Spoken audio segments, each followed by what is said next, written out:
हाय friends, मी Jayesh Patil, CP agro farm Bhiwandi Thane.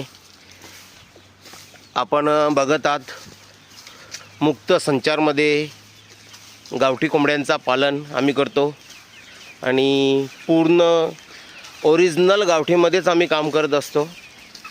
तुम्ही बघू शकता, ही आपली 3 महिन्याची पिल्लं आहेत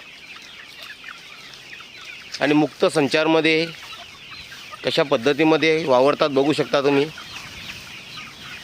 आम्ही ओरिजिनल गावठी कोंबड्यांमध्येच काम करतो. तुम्ही बघू शकता, सगळीकडे गावठी कोंबडेच तुम्हाला बघायला मिळतील. कोणाला जर ओरिजिनल गावठी कोंबडे पाहिजे असतील तर त्वरित आमच्याशी संपर्क साधा. आम्ही गावठी कोंबड्यांमध्येच काम करत असतो. तुम्ही बघू शकता, जवळजवळ एक 3 ते 3.5 हजार पिल्लं आपल्याकडे आहेत. Okay, thank you.